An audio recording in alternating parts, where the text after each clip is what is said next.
So students ఎస్ఏ1 exams దగ్గరకు వచ్చేసాయి. Preparation ఎలా జరుగుతుంది? అంతా ఓకేనా? మ్యామ్ ఏం ప్రిపరేషన్ మ్యామ్? అలా ఫెస్టివల్ హాలిడేస్ అయిపోయి ఇలా స్కూల్కి వచ్చామో లేదో ఎగ్జామ్స్ రివిజన్ ప్రిపరేషన్ అని చాలా హడావుడిగా ఉంది అనుకుంటున్నారా? బట్ మనకి ఇప్పుడు ఎంత తక్కువ టైం ఉన్నా కూడా మనకున్న టైంలో మీరు అనుకున్న సిలబస్ ని మొత్తాన్ని కంప్లీట్ చేయొచ్చు, రివిజన్ చేయొచ్చు, అని అనుకున్న స్కోర్ ని సాధించవచ్చు. మనకి ఏ ఎగ్జామ్ కైనా రివిజన్ అనేది చాలా ఇంపార్టెంట్. మీరు ఇప్పటివరకు కాన్సెప్ట్స్ అన్నిటి నేర్చుకున్న వాటిని ఇలా సింపుల్ వేస్ లో రివిజన్ చేస్తే మనం ఎగ్జామ్ లో హ్యాపీగా మనం పీస్ఫుల్ గా రాయొచ్చు. Hello everyone, welcome to Vedanta Telugu 8th 9th 10th and this is Gayatri Patel, yeah master teacher for physics. First one, realistic study plan. మీరు స్టడీ ప్లాన్ వేసుకోవడానికి కూర్చుంటారు. అప్పుడు ఏంటి, నేను మార్నింగ్ 4 hours చదువుతాను అండ్ ఈవినింగ్ స్కూల్ నుంచి వచ్చాక ఒక 5 hours చదువుతానని. 4 hours మార్నింగ్ ఎక్కడ దొరుకుతుంది మీకు? 5 నుంచి వేసుకుంటారు. నేను మార్నింగ్ 5 o'clock కి లేచి 5 to 7 లేకపోతే 7 to 9 చదువుతాను అనుకుంటారు. కట్ చేస్తే తెల్లారి మీరు లేచేది 8 o'clock కి అండ్ 8 నుంచి 9 కి హడావుడిగా రెడీ అయ్యి స్కూల్ కి వెళ్ళిపోతారు. ఇక్కడ మీరు స్టడీ ప్లాన్ వేసుకున్నారు, కరెక్టే, దాన్ని పాటించారా? సరే, ఈవినింగ్ కూడా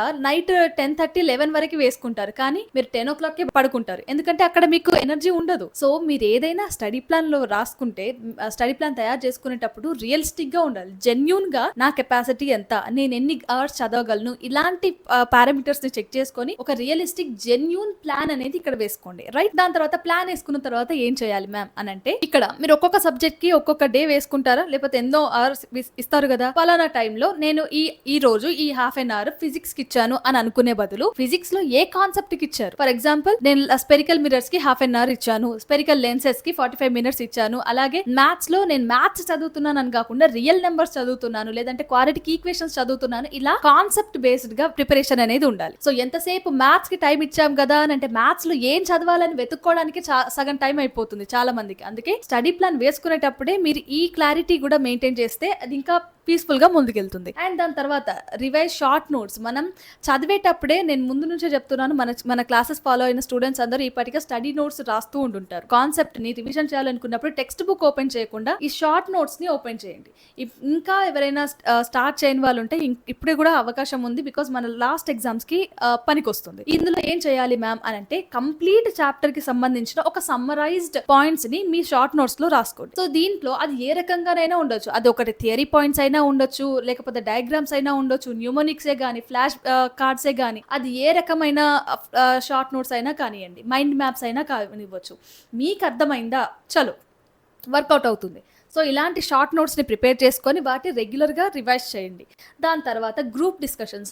మనం ఎంత చదువుకున్నా కూడా అది ఒక క్లారిటీ ఉండదు. మనకు ఎంత చదివాను, లేకపోతే నాకు ఇది వచ్చిందా లేదా, నేను ఈ ఆన్సర్ని రాయగలనా లేదా అని. ఇది ఎప్పుడు తెలుస్తుంది? గ్రూప్ డిస్కషన్స్లో. అంటే స్కూల్లో మీరు డిబేట్ అని అనొచ్చు, లేదంటే మీ ఫ్రెండ్స్తో డిస్కస్ చేసినప్పుడు ఆ టాపిక్ గురించి ఒక కాన్ఫిడెన్స్ వస్తుంది.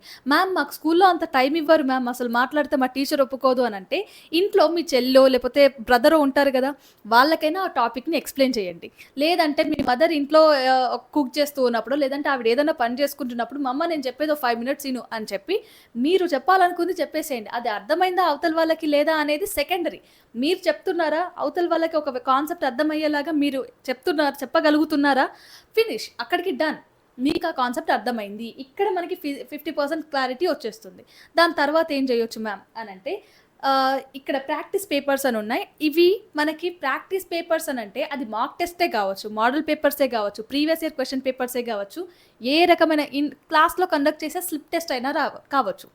సో ఈ ఎగ్జామ్స్లలో మీకు జెన్యూన్గా మళ్ళీ మీరు పక్క వాళ్ళని అడగడమో లేకపోతే మీరు కాపీ కొట్టడమే కాకుండా మీకు మీరుగా ఒక ఆన్సర్ని ఎంతవరకు అటెంప్ట్ చేస్తున్నారు. సో ఇలాంటి ప్రాక్టీస్ రాస్తున్నప్పుడు మనకి మిగిలిన 100% క్లారిటీ అనేది వస్తుంది. ఇక్కడ మనం నేర్చుకున్న విషయాలని గ్రూప్ డిస్కషన్స్లో 50% క్లారిటీ వస్తే, మనకు ఇది వచ్చింది అన్న కాన్ఫిడెన్స్ వస్తే, మనం ప్రాక్టీస్ చేస్తున్నప్పుడు ప్రీవియస్ ఇయర్ క్వశ్చన్స్ని కానీ, లేకపోతే అది ఏ రకమైన ఎగ్జామ్లో అయినా మన ఆన్సర్స్ని రాస్తున్నప్పుడు, ప్రజెంట్ చేస్తున్నప్పుడు ఒక 100% కాన్ఫిడెన్స్ అనేది వస్తుంది. రైట్, బట్ ఈ స్టడీ ఈ ప్రాసెస్లో మన స్టడీ హ్యాబిట్స్ కొన్ని ఉంటాయి. ఏంటి, మనం చదువుదామని కూర్చుంటాం, రైట్, దాని తర్వాత ఒక హాఫ్ అన్ అవర్ లేకపోతే గంట తర్వాత ఇంకా అలసిపోతాం, ఒక చిన్న బ్రేక్ తీసుకొని వస్తాను అని అంటారు. ఆ 5 minutes బ్రేక్ కాస్త హాఫ్ అన్ అవర్ అవుతుంది, 1 hour అవుతుంది, ఇంకంతే మళ్ళీ ఇటు రావాలనిపించదు. సో ఇలాంటి స్టడీ హ్యాబిట్స్ కాకుండా, మనం చదువుతున్నప్పుడు ఎవరు కూడా, ఈవెన్ మీరే కాదు మేము కూడా, ఎవరు కూడా ఎంత జీనియస్ అయినా కూడా కంటిన్యూస్గా 2-3 hours చదవలేరు. ఎందుకు అనంటే మన బ్రెయిన్ అట్లా డిజైన్ చేయబడింది. ఒక్కసారి మన బ్రెయిన్ కొద్దిసేపు చదివాము అని అంటే దానికి ఎంతో కొంత రెస్ట్ కావాలి. సో దీనికి మనం బ్రేక్స్ షార్ట్ బ్రేక్స్ తీసుకోవచ్చు, నాప్స్ తీసుకోవచ్చు. లేదంటే కొన్ని స్టడీ టెక్నిక్స్ ఉంటాయి. ఎట్లాంటివి మనందరికి తెలిసిన ఫేమస్ పొమోడోరో టెక్నిక్ ఉంటది. లేదు అనంటే 20-40 టెక్నిక్ ఉంటది. 60 మినిట్స్‌లో 40 మినిట్స్ చదివి 20 మినిట్స్ ఇంకా వేరే టాస్క్ చేయడమో లేకపోతే బ్రేక్ ఇవ్వడమో ఉంటుంది. ఇట్లాంటి స్టడీ టెక్నిక్స్ ఏవైనా గానీ మీకు వర్కౌట్ అవుతుంది, ఇది నాకు నచ్చింది అని అనుకుంటే అది ఫాలో అవ్వండి. అది హెల్తీగా మళ్ళీ మనకి పనికొచ్చేలాగా గూడా ఉండాలి. Okay.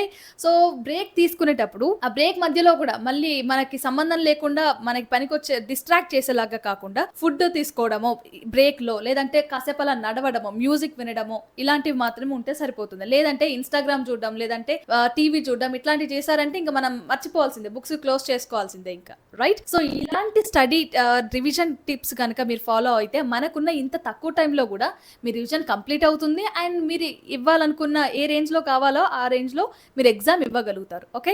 So guys, all the best for your SA one exams.